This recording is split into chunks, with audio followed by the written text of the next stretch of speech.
8 check case ഈ തൗഫീഖിൻ്റെ പേരിൽ ഈ വിവേക് വിശ്വം കൊടുത്തിട്ടുണ്ട്. അത് കൊടുത്തിരിക്കുന്ന എന്താ പറഞ്ഞിരിക്കുന്നതെന്ന് പറഞ്ഞാൽ ട്രാവൽ ഏജൻസി ബിസിനസ്, അതായത് ഹജ്ജ് ഉംറ സർവീസിലേക്കാണ് ആ കാശ് കൊടുത്തിരിക്കുന്നത്. രണ്ടാമത് അതേ 1,55,00,000 രൂപയുടെ പേരിൽ വേറൊരു ക്ലൈം പാലാരിവട്ടം സ്റ്റേഷനിൽ കൊടുത്തിരിക്കുന്ന കംപ്ലൈൻറ്റ് സിനിമയിൽ അഭിനയിപ്പിക്കാം എന്ന് പറഞ്ഞിട്ട് ഇയാളുടെ കയ്യിൽ നിന്ന് കാശ് വാങ്ങിച്ചതാണ്. അപ്പോൾ ഈ പറയുന്ന 1,55,00,000 രൂപയുടെ പേരിൽ ഇയാൾ 3 പ്രാവശ്യം 3 അലിഗേഷനുമായിട്ടാണ് വന്നിരിക്കുന്നത്. ഒന്ന് ട്രാവൽ ഏജൻസി ബിസിനസ്, രണ്ടാമത് സിനിമയിൽ അഭിനയിപ്പിക്കാമെന്ന് പറഞ്ഞു.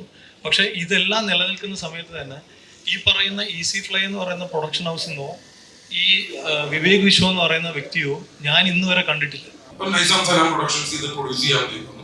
ചേംബറിൽ വെച്ചിട്ടാണ് ഇതിന്റെ എഗ്രിമെന്റും പരിപാടികളും എല്ലാം നമ്മൾ നടത്തിയിട്ടുള്ളത്. അപ്പൊ എനിക്ക് അഡ്വാൻസും ആസിഫിന് അഡ്വാൻസും ഞങ്ങൾ തിരിച്ചിടുകയുണ്ടായി ഈസി ഫ്ലൈയിലേക്ക്. അതായത് ഈ ഈസി ഫ്ലൈയുമായിട്ടുള്ള സാമ്പത്തിക ഇടപാട് അയാൾ പിൻവലിക്കാം, 25,00,000 രൂപ കൊടുത്താൽ മതി എന്ന് പറഞ്ഞു. അത് കഴിഞ്ഞതിന് ശേഷം എന്നെ വിളിക്കുകയാണ്, എന്നോട് പറയുന്നത് അവർ തമ്മിലുള്ള ഇഷ്യൂ കോംപ്രമൈസ് ചെയ്യാൻ റെഡി, പക്ഷേ ഞാൻ 25,00,000 കൊടുക്കണം എൻ്റെ സിനിമയെ വിടാൻ. ഞാൻ പറയുകയാണ്, ഞാൻ ഇവരുടെ അടുത്ത് നിന്ന് ഒരു ചായ പോലും മേടിച്ച് കുടിച്ചിട്ടില്ല, കണ്ടിട്ടില്ല ലൈഫിൽ. ഞാൻ ചലഞ്ച് ചെയ്യാണ്, ഇവര് എന്തെങ്കിലും തെളിവ് ഈ ഈസി ഫ്ലൈയോ വിവേക് വിശ്വൻ എന്ന് പറയുന്ന വ്യക്തിയോ ഞാനുമായിട്ടൊരു ട്രാൻസാക്ഷൻ, ഒരു സാമ്പത്തിക ഇടപാടോ അല്ലെങ്കിൽ ഈസി ഫ്ലൈ എന്ന് പറയുന്ന കമ്പനിക്ക് ഞാൻ കൊടുത്തിട്ടുണ്ട് 9,00,000 രൂപ ഇവർ പ്രീ പ്രൊഡക്ഷൻ ചെയ്തു എന്ന് പറഞ്ഞിട്ട് ഈ ഡയറക്ടറും എല്ലാം പറഞ്ഞതിന് ശേഷം ഞാൻ കൊടുത്തതാണ്. ഇവർ രണ്ടുപേരും എനിക്കൊരു വിധത്തിലുള്ള എതിരെ ഇപ്പം വിവേക് വിശ്വം എന്ന് പറഞ്ഞു കൊടുത്ത ഒരാളുടെ പരാതിയുടെ മേലിലാണ് ഈ ചിത്രത്തിന്റെ സംപ്രേഷണം ഇപ്പം നടക്കാത്തത്. അപ്പം വിവേകിന്റെ ഇഷ്യൂ എന്താണെന്ന് പറയുന്നതിന് മുമ്പ് ആഭ്യന്തര കുറ്റവാളിയിലേക്ക് ഇതൊക്കെ എങ്ങനെ വന്നു എന്ന് എനിക്ക് പറയേണ്ടതുണ്ട്. ആഭ്യന്തര കുറ്റവാളി ആദ്യം ഞാൻ ആസിഫിന്റെ ഡേറ്റ് എടുത്തതിന് ശേഷം എനിക്ക് അഡ്വാൻസ് തന്നതും പടം പ്രൊഡ്യൂസ് ചെയ്യാമെന്ന് പറഞ്ഞതും ഈസി ഫ്ലൈ പ്രൊഡക്ഷൻസ് ആണ്. അതിന്റെ പ്രൊഡ്യൂസേഴ്സ് 2 പേരാണ്, പാർട്ട്നേഴ്സ്. ഒന്ന് അജിമേഡയും പിന്നെ തൗഫീഖ് എന്ന് പറഞ്ഞ 2 പേരാണ് എനിക്ക് ആസിഫിന് അഡ്വാൻസ് തന്നത്. എന്നാൽ അഡ്വാൻസ് തന്ന് 3 മാസം കഴിഞ്ഞിട്ടും പടം മുന്നോട്ട് പോകാൻ പറ്റില്ല, അല്ലെങ്കിൽ അവരുടെ അതിന് അത്രയും ഫണ്ട് റേസ് ചെയ്യാൻ പറ്റില്ല എന്ന് മനസ്സിലായപ്പോൾ ഞാൻ നേരെ ഫെഫ്ക ഡയറക്ടേഴ്സ് യൂണിയനാണ് ആദ്യമായിട്ട് പരാതി അയക്കുന്നത്. ഫെഫ്ക ഡയറക്ടേഴ്സ് യൂണിയൻ ഈ പരാതി പഠിച്ച് അവരത് ജെന്യുവിനാണെന്ന് കണ്ടിട്ട് ഡയറക്ടേഴ്സ് യൂണിയൻ പ്രൊഡ്യൂസേഴ്സ് അസോസിയേഷന് കൈമാറി.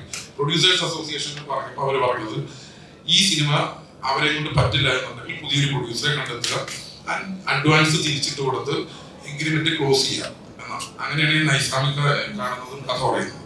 ഇപ്പം നൈസാം സലാം പ്രൊഡക്ഷൻസ് ഇത് പ്രൊഡ്യൂസ് ചെയ്യാൻ ഉദ്ദേശിക്കുന്നു. ചേംബറിൽ വെച്ചിട്ടാണ് ഇതിന്റെ എഗ്രിമെന്റും പരിപാടികളും എല്ലാം നമ്മൾ നടത്തിയിട്ടുള്ളത്. അപ്പൊ എനിക്ക് അഡ്വാൻസും ആസിഫിന് അഡ്വാൻസും ഞങ്ങൾ തിരിച്ചിടുകയുണ്ടായി ഈസി ഫ്ലൈയിലേക്ക് തന്നെ. അവരുടെ ജോയിന്റ് അക്കൗണ്ടാണ്, അതിലേക്കാണ് ഇട്ടത്. അതിന് 3 മാസത്തെ പ്രീ പ്രൊഡക്ഷൻ എക്സ്പെൻസ് അതും നമ്മുടെ പുതിയ പ്രൊഡ്യൂസർ മീറ്റ് ചെയ്തിട്ടുണ്ട്. ആ എഗ്രിമെന്റ് അവിടെ ഒരു വക്കീലിന്റെ സാന്നിധ്യത്തിലാണ് ഈ ചേംബറിൽ വെച്ചിട്ട് നമ്മൾ ഉണ്ടാക്കിയിട്ട് പടം പ്രൊഡക്ഷനിലേക്ക് പോകുന്നത്. അതിൽ ക്ലിയർ ആയിട്ട് മെൻഷൻ ചെയ്തിട്ടുണ്ട്, ഇതിന് മുമ്പിൽ വരുന്ന ഒരു ബാധ്യതയും നമ്മൾക്കില്ല. എന്തുകൊണ്ടാണ് അവർക്ക് പുതിയൊരു പ്രൊഡ്യൂസർ വരുന്നതും അയാള് മുടക്കിയ ഒരു തുകയുണ്ട്. അതായത് ഈ സിനിമയ്ക്ക് വേണ്ടിയിട്ട് അവരെ മുടക്കിയ തുക എന്ന് പറയുന്നത് എനിക്കും ആസിഫിന് തന്ന അഡ്വാൻസ് ആണ്. അത് ഞങ്ങൾ അന്ന് തന്നെ ഈ പറയുന്ന എഗ്രിമെന്റ് എഴുതുന്ന ദിവസം തന്നെ തിരിച്ചിട്ട് കൊടുത്തിട്ടുണ്ട്. അപ്പൊ ഇതിന്റെ ഇടയ്ക്ക് അത് കഴിഞ്ഞ് പിന്നെ വേറെ പ്രശ്നങ്ങളൊന്നുമില്ലായിരുന്നു. സിനിമ നിങ്ങൾക്ക് എല്ലാവർക്കും അറിയാം, അനൗൺസ് ചെയ്തു. അത് ഒരു ദിവസം പെട്ടെന്ന് കൊണ്ടുവന്ന് ഒളിച്ചെന്ന് ഷൂട്ട് ചെയ്ത സിനിമയല്ല, 45 ദിവസം എടുത്ത് തൃപ്രയാറും കുന്നംകുളം ഇടുക്കി എന്നീ ഏരിയകളിലാണ് ഈ സിനിമയുടെ ഷൂട്ട് കംപ്ലീറ്റ് ആയത്. ഷൂട്ട് കംപ്ലീറ്റ് ആയി വൺസ് ഇത് നമ്മൾ പോസ്റ്റ് പ്രൊഡക്ഷൻ തുടങ്ങാൻ നേരത്താണ് നമുക്കെതിരെ ആദ്യത്തെ പരാതി വരുന്നത്. അത് ജില്ലാ കോടതിയിലാണ് ആദ്യത്തെ ഒരു സ്റ്റേ വരുന്നത്. അപ്പം ജില്ലാ കോടതിയിലെ സ്റ്റേയിൽ ഈ വിവേക് വിശ്വം എന്ന് പറയുന്ന ആള് പറഞ്ഞിരിക്കുന്നത് അയാളുടെ കയ്യിൽ നിന്ന് 1,55,00,000 രൂപ വാങ്ങിച്ചിട്ട് ഈ പടം മറ്റൊരാൾക്ക് മറിച്ചു വിറ്റു എന്നാണ് അതിനകത്ത് പറഞ്ഞ ഒരു അലിഗേഷൻ. അപ്പൊ ഈ 1,55,00,000 ആര് വാങ്ങിച്ചു? ഈസി ഫ്ലൈ പ്രൊഡക്ഷൻസിലെ തൗഫീഖിനാണ് കൊടുത്തേക്കണേന്ന് പറയുന്നു. അങ്ങനെ അയാളത് സമ്മതിച്ചിട്ടുമുണ്ട്. ഈ തൗഫീഖ് എന്ന് പറഞ്ഞ ആള് ഇത് എന്ന് കൊടുത്തു? 2020-നും 2022-നും ഇടയ്ക്കാണ് കൊടുത്തിരിക്കുന്നത്. ഈ കേസ് ജില്ലാ കോടതിയിൽ നമ്മൾ വാദിക്കാനായിട്ട് നമ്മളും വക്കീലിനെ വെച്ചു. ജില്ലാ കോടതിയിൽ നമ്മൾ അപ്പീർ ചെയ്യുകയാണ് ഉണ്ടായത്.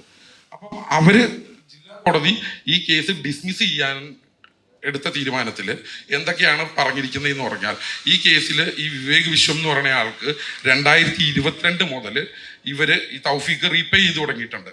അപ്പൊ എങ്ങനെയാണ് 24 ഷൂട്ട് കിടക്കുന്ന ഒരു പടത്തിന് 2020 അല്ലെങ്കിൽ 22 ഉണ്ടാവുന്ന ഫണ്ട് ഇതിന്റെ പേരിൽ എഴുതി ചേർക്കുന്നത്?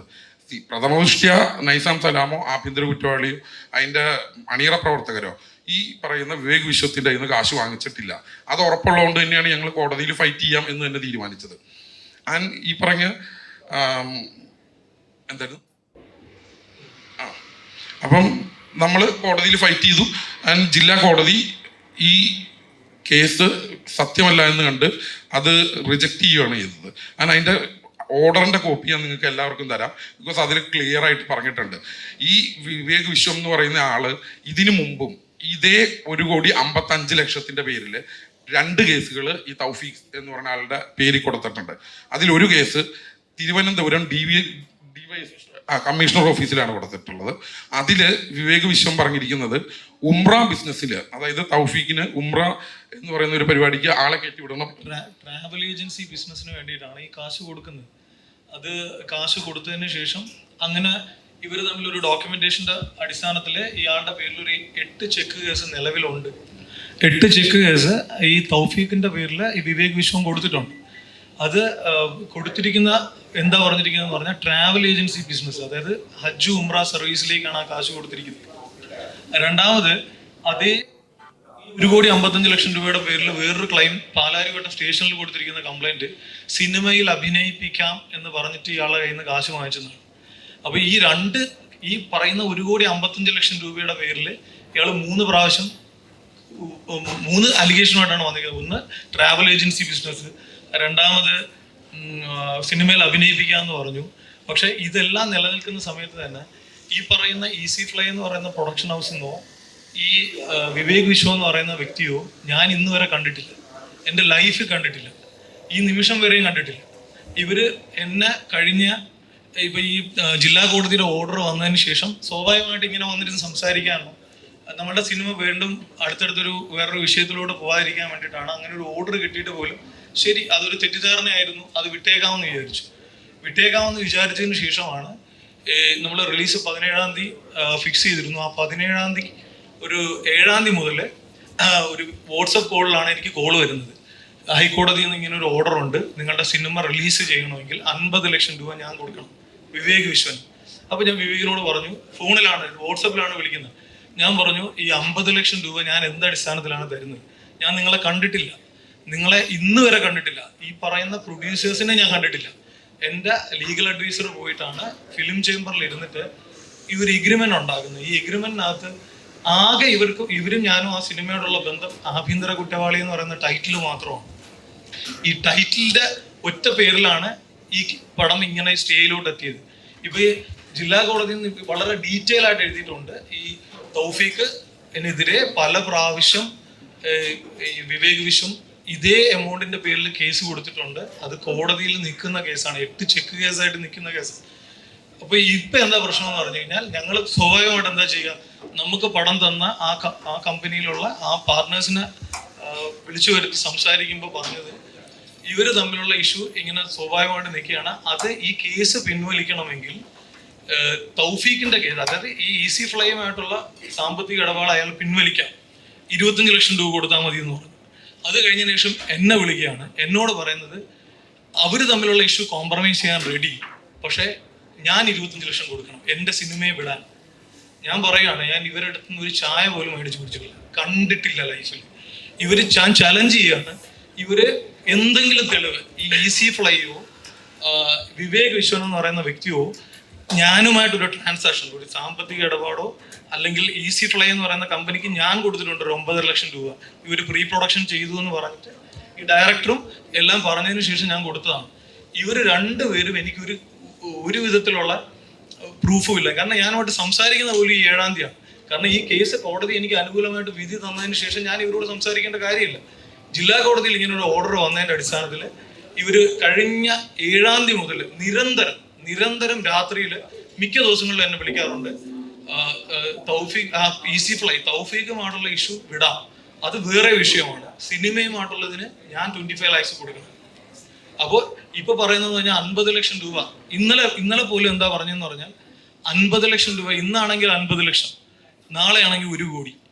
അപ്പൊ എനിക്ക് വേറെ മാർഗമില്ല. എങ്ങനെയാണ് ഇവര് ജില്ലാ കോടതിയിൽ നിന്ന് ഇങ്ങനെ ഒരു ഓർഡർ സമ്പാദിച്ചതെന്ന് എനിക്കിപ്പോഴും അറിയില്ലല്ലോ.